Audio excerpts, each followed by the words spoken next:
নমস্কার, আমি অভিজিৎ। আজকে 29শে জুলাই। 29শে জুলাইয়ের মার্কেট আমরা অ্যানালাইসিস করে দেখব। তো প্রথমেই যদি আমরা দেখি, আজকের আমরা স্ট্যাটস গুলো চেক করে নেব মানি কন্ট্রোলের সাইড থেকে। যদি আমরা নিফটি দেখি, নিফটি 1.25 পজিটিভে ক্লোজ হয়েছে। সেন্সেক্স 23.12 পজিটিভে ক্লোজ হয়েছে। নিফটি ব্যাংক 110.30 পজিটিভে ক্লোজ। নিফটি আইটি 157.25 নেগেটিভে ক্লোজ হয়েছে। আর বিএসসি স্মল ক্যাপ 633.82 পজিটিভে ক্লোজ করেছে। অ্যাডভান্স লাইন যদি আমরা চেক করি, তাহলে নিফটিতে দেখতে পাচ্ছি 25টা স্টক পজিটিভে ক্লোজ করেছে এবং বাকি 25টা স্টক নেগেটিভে ক্লোজ করেছে। যদি আপনি ওয়েটেজ হিসাবে দেখেন, তাহলে ডিভিস ল্যাব টপে ছিল, তারপরে বিপিসিএল, ঠিক আছে। আর যদি একবারে সব থেকে যেটা নেগেটিভে ছিল, 2.36% নেগেটিভ, সেটা হচ্ছে টাইটান কোম্পানি। আচ্ছা, এরপর যদি আমরা নিফটি ব্যাংক দেখি, নিফটি ব্যাংকের মধ্যে 8টা ব্যাংক ছিল পজিটিভ, 4টা ব্যাংক হচ্ছে নেগেটিভ।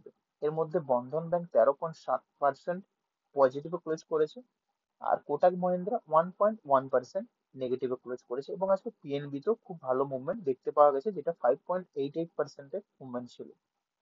আচ্ছা, এরপরে যদি আমরা টেকনিক্যাল ভিউতে যাই, তো তার আগেই আপনাদেরকে বলবো, যদি আপনি চ্যানেলটা সাবস্ক্রাইব করে না রাখেন, তো এই যে ভিউজ গুলো বা এই টপিক গুলো আপনি পাবেন না। যদি আপনি এখানে দেখেন, আমি আগের দিনের ভিডিওতে বারবার দিয়েছিলাম যে 25,000-এর লেভেল যেটা ছিল, যে মার্ক আমি করে দিয়েছিলাম অলরেডি। তো পঁচিশ নশো হাজারের লেভেল নশোর অলরেডি একটা টার্গেট। ভাইটাল লেভেল ছিল। তো আপনি যদি এখানে দেখেন, আমি কোনো রকম চেঞ্জেস করিনি এর মধ্যে। যে লেভেল গুলো আমি আগের দিন দিয়েছিলাম, আমি এক্সাক্ট লেভেল যদি আপনাকে দেখাই, 900 এবং 943-এর লেভেলটা খুব ভাইটাল লেভেল বলেছিলাম, এবং এরপরে 2499.95 লেভেল যদি আপনি এখানে ভিডিওতে দেখতে পান, তো এটা এক খুব ভাইটাল লেভেল বলেছিলাম। তো আপনি যদি 943-এর লেভেল লক্ষ্য করেন, তো যদি আজকের চার্ট আপনি লক্ষ্য করেন, তো 943 থেকে প্রথমে মার্কেট কিন্তু মর্নিং আওয়ারে রিজেকশন নিয়েছে। যদি আপনি 5 মিনিটের ক্যান্ডেল দেখেন, তো ফার্স্ট যে রিজেকশনটা এসেছিল যদি মর্নিং আওয়ারে, তো ফার্স্ট রিজেকশন এই ক্যান্ডেলে এসেছিল, যেখানে আপনার 943-এর নিচে ঠিক ক্লোজিং করেছিল মার্কেট, কারণ ওখানে একটা রেজিস্ট্যান্স জোন ছিল। তো ওখানে ব্রেকআউট করেছে যে টাইমটাতে, সেটা হচ্ছে এক্সাক্ট 11টা 15 ক্যান্ডেল। ওখানে ব্রেকআউটের পরে 943-এর লেভেল ব্রেকআউটের পরে যদি আপনি দেখেন, যে আপ মুভমেন্ট এসছে পুরো 24,999 লেভেল, মানে 25,000 অ্যাপ্রোচ যদি আমরা ধরি, তো ওই লেভেলটা 24,999.75, মানে 0.25 জন্যই মার্কেট আজকে ওখান থেকে রিভার্স করেছে। কারণ 25,000-এর লেভেল একটা সাইকোলজিক্যাল লেভেল, তো ওই লেভেলটাকে অবশ্যই রেসপেক্ট করবে মার্কেট। তো এরপরে যদি আমরা দেখি, কন্টিনিউয়াসলি মার্কেটে ফলিংই ছিল, ওখানে টাচ করার পরে মার্কেটে একটা বড় ফল এসছে। তো আপনি যদি ডাউন সাইডে দেখেন, আমি 24,760-এর যে মার্ক করে রেখেছিলাম, এটা একটা সাপোর্ট জোন ছিল। তো এই সাপোর্ট জোন যদি দেখেন, আজকেও মেনটেন হয়েছে। তো প্রপারলি হয়নি, 775 ছিল, কিন্তু 15 পয়েন্টের গ্যাপ রয়ে গেছে। এরপরে যদি আপনি দেখেন, আমি বারবার 901-এর পয়েন্টকে খুব ভাইটাল পয়েন্ট বলেছি। যদি আপনি লক্ষ্য করেন, 901-এর ব্রেকআউটের পরেও কিন্তু ভালো মুভমেন্ট এসছে মার্কেটে। তো নেক্সট যে যদি আমরা প্ল্যানিং করব বলি, তো ডাউন সাইডে যে মার্ক গুলো রয়েছে, লেভেল গুলো রয়েছে, এগুলো অবশ্যই ভাইটাল লেভেল থাকবে। এবং এই মুহূর্তে যদি আমরা আপ সাইডে দেখি, কারণ মার্কেটে আপ মুভমেন্ট দেখতে পাচ্ছি এবং বুল খুবই স্ট্রং মার্কেটে। তো যদি এরপরে আমরা দেখি 25,000-এর যদি লেভেল ব্রিজ হয়, তাহলে আপ সাইডে 25,100 লেভেল খুব ভাইটাল লেভেল। দেন আমরা যদি দেখি 25,150 বা 200 লেভেলও হয়তো মার্কেট টাচ করতে পারে।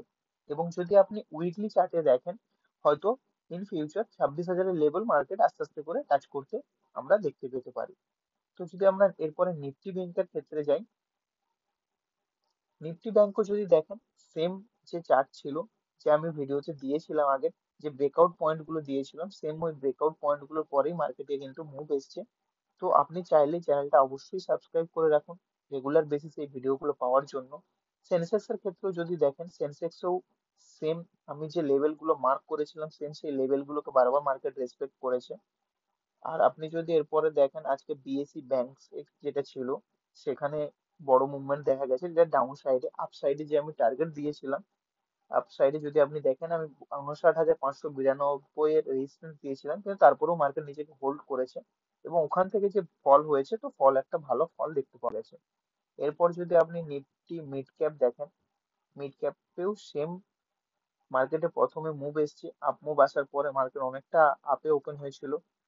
গ্যাপ আপ ওপেনিং এর পরে মার্কেটে যদি দেখেন, পুরোই সাইডওয়েজ গেছে। পুরো একটা জোন যে মার্কেটে ছিল পুরোটাই সাইডওয়েজ জোন ছিল। এখানে যদি জোনটা আপনি দেখেন টোটালি সাইডওয়েজ জোন ছিল। তো সেই কারণে অবশ্যই রিকোয়েস্ট করবো চ্যানেলটা ফলো করে রাখার জন্য, সাবস্ক্রাইব করে রাখুন এবং পারলে ভিডিওটা শেয়ার করুন যারা শিখতে চাই টেকনিক্যাল অ্যানালাইসিস, ছোট ছোট টার্মস গুলো, ছোট ছোট এই পয়েন্ট গুলো। কারণ আপনি যদি লেভেল না বের করতে পারেন তাহলে অপশনে আপনি বায়ার হিসেবে কাজ করতে পারবেন না। কারণ অপশন বায়ার হিসেবে আপনার কাছে ছোট ছোট কিছু মুভমেন্ট আছে, সেই মুভমেন্টেই আপনাকে বাই করতে হয়।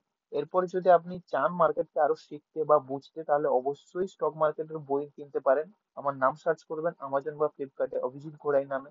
ওখানে আপনি যে বইটা পাবেন বইটা অবশ্যই নিতে পারেন, বা আপনি ডেসক্রিপশনে লিংক পেয়ে যাবেন, লিংকে গিয়ে বইটা বাই করুন, পড়ুন। তাহলে আপনি মার্কেটের নলেজ বুঝতে পারবেন, মার্কেট ওখানে A to Z মার্কেট বুঝতে পারবেন। মানে মার্কেটে যা জিরো নলেজ সেও কিভাবে মার্কেটকে শিখতে পারবে, বুঝতে পারবে, সেটাও আপনি ওখান থেকেই ওই বইটা থেকে শিখতে পারবেন।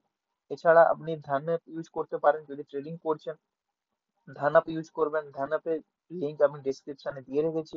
এখানে আপনি যে ট্রেডিং ভিউতে যে সুবিধাগুলো পাওয়া যায় না, যেগুলোর জন্য পেমেন্ট করতে হয়, সেগুলো আপনি এখানে ফ্রিতে ইউজ করতে পারবেন। একসাথে দুটো চার্ট বা কিছু কিছু প্যাটার্ন রয়েছে বা কিছু সুবিধে রয়েছে যেগুলো আপনি হয়তো ফ্রিতে ইউজ করতে পারেন না ট্রেডিং ভিউ অ্যাপে, এখানে আপনি ফ্রিতে সেটা ইউজ করতে পারবেন। তো থ্যাংক ইউ, অবশ্যই রিকোয়েস্ট করবো ফলো করে রাখার জন্য, সাবস্ক্রাইব করে রাখার জন্য।